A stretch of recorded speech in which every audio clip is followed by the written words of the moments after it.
Hello दोस्तों, नमस्कार। मैं हूं प्रमोद राव और आप देख रहे हैं बहुजन हाल्ट।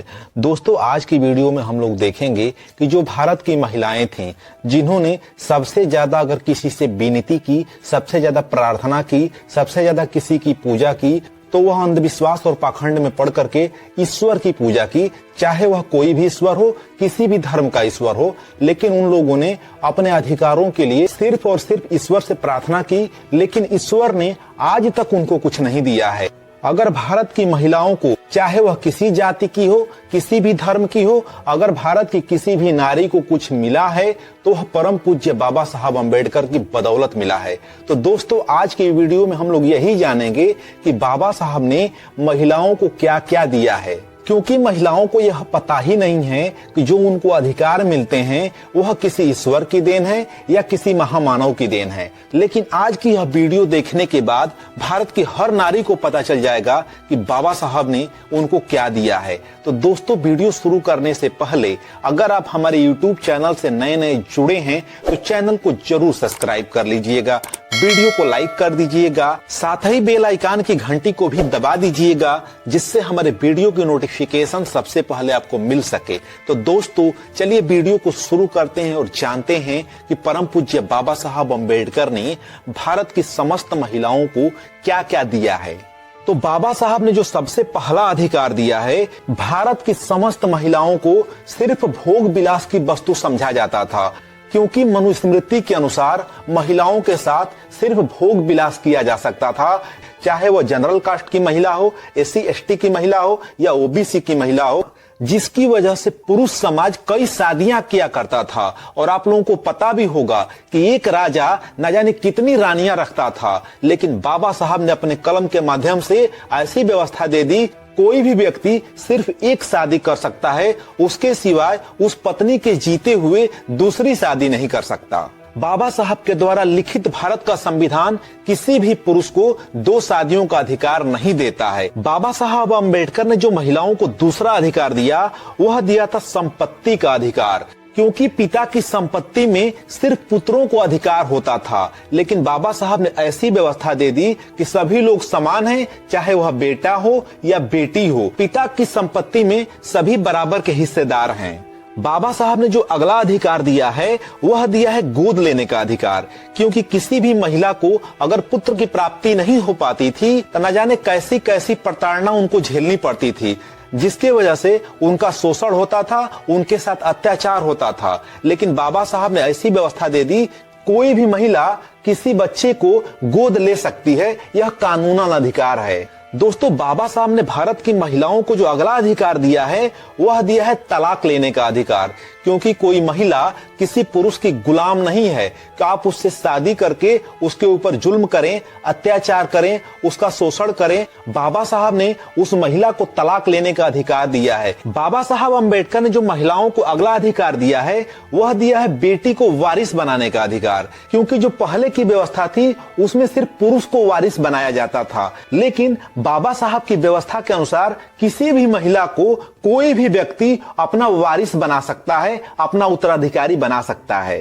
बाबा साहब ने महिलाओं का ख्याल रखते हुए उनके प्रसव के दौरान उनकी छुट्टी की व्यवस्था कराई, यानी कि एक महिला को जो प्रसव के दौरान छुट्टी मिलती है, यह बाबा साहब अम्बेडकर की बदौलत मिलती है। बाबा साहब ने भारत की महिलाओं को जो अगला अधिकार दिया है, वह दिया है पुरुषों के मुकाबले महिलाओं को भी समान वेतन का अधिकार, क्योंकि एक महिला के साथ सिर्फ महिला होने की वजह से भेदभाव नहीं किया जा सकता। एक ही काम के लिए अगर पुरुष की जो पेमेंट होगी, जो तनख्वाह होगी, वही पेमेंट एक महिला को दिया जाना चाहिए। यह बाबा साहब ने अधिकार दिया है।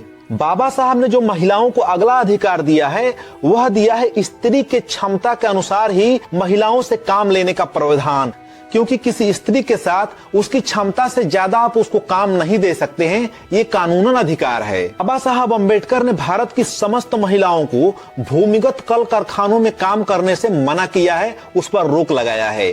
जैसे उदाहरण के लिए कोल्ड फील्ड यानी जो कोयलरी होती है, जो जमीन के अंदर से कोयला निकाला जाता है, उसमें अंदर जाकर के कोई भी महिला कोयला नहीं निकाल सकती है या इस प्रकार के किसी भी कार्य को वह नहीं कर सकती है। इसका बाबा साहब अम्बेडकर ने कानूनी अधिकार दिया है। बाबा साहब अम्बेडकर ने जो अगला अधिकार दिया है, यह पुरुष और महिला दोनों को दिया है। 8 घंटे से ज्यादा कोई भी व्यक्ति काम नहीं कर सकता है, क्योंकि इससे पहले का जो कानून था वह 12 घंटे का कानून था कि पुरुष हो या महिला हो, दोनों लोग 12 घंटे ड्यूटी करते थे। लेकिन बाबा साहब ने इसको घटा करके सिर्फ और सिर्फ 8 घंटे कर दिया था। बाबा साहब अम्बेडकर ने ही लिंग भेद को खत्म किया था, क्योंकि महिला और पुरुष देख करके आप किसी के साथ भेदभाव नहीं कर सकते हैं। अगर आप ऐसा करते हैं तो यह कानूनन अपराध होगा। बाबा साहब अम्बेडकर ने कानूनी रूप से बाल विवाह पर रोक लगाया है, क्योंकि छोटी छोटी बच्चियों की शादी बहुत ही कम आयु में कर दी जाती थी, जिसको देखते हुए बाबा साहब ने कानूनी व्यवस्था बना दिया कि कोई भी व्यक्ति किसी बच्ची की शादी नहीं कर सकता है जब तक वह बालिग न हो जाए। बाबा साहब ने महिलाओं के लिए जो अगला कानून बनाया था वह था रखनी प्रथा या वेश्यावृत्ति पर रोक लगाना, क्योंकि रखनी प्रथा, जिसको कि रखेल कहा जाता है, बाबा साहब ने इसको अपराध घोषित किया है कि कोई भी व्यक्ति अगर इस तरह का कार्य करता है या किसी महिला से जबरन वेश्यावृत्ति के काम में ढकेलता है तो यह अपराध है। बाबा साहब अम्बेडकर ने जो अगला अधिकार दिया है वह है धार्मिक स्वतंत्रता। चाहे वह पुरुष हो या महिला हो, कोई भी व्यक्ति किसी भी धर्म को मानने के लिए वह पूर्ण रूप से स्वतंत्र है। उसके ऊपर कोई भी धर्म थोपा नहीं जा सकता है, ना ही किसी धर्म से उसको निकाला जा सकता है। वह अपने धर्म का डिसीजन लेने के लिए स्वतंत्र है। यानी कि धार्मिक आजादी भी बाबा साहब अम्बेडकर ने भारत के समस्त लोगों को दिया है। बाबा साहब ने जो अगला अधिकार दिया है और बहुत ही बेशकीमती अधिकार दिया है वह है वोट देने का अधिकार, क्योंकि भारत के महिलाओं को वोट देने का अधिकार नहीं था। परंतु बाबा साहब ने वोट देने के अधिकार के साथ साथ चुनाव लड़ करके MP MLA से लेकर के प्रधानमंत्री और राष्ट्रपति बनने का अधिकार दे दिया, जिसकी वजह से आज समस्त भारतीय महिलाएं वोट भी देती हैं और भारत की प्रधानमंत्री और राष्ट्रपति भी बनती हैं। बाबा साहब ने भारत की महिलाओं को जो अधिकार दिया है वह दिया है शिक्षा का अधिकार, क्योंकि किसी भी महिला को शिक्षा लेने का कोई अधिकार नहीं था। बहुजन महापुरुषों ने संघर्ष करके महात्मा ज्योतिबा राव फुले जी और उनकी जीवन संगिनी जो आंदोलन चलाया था महिलाओं की शिक्षा के लिए, उसको बाबा साहब अम्बेडकर ने कानूनी अधिकार बना करके समस्त भारतीय महिलाओं को शिक्षा लेने का अधिकार दिया है।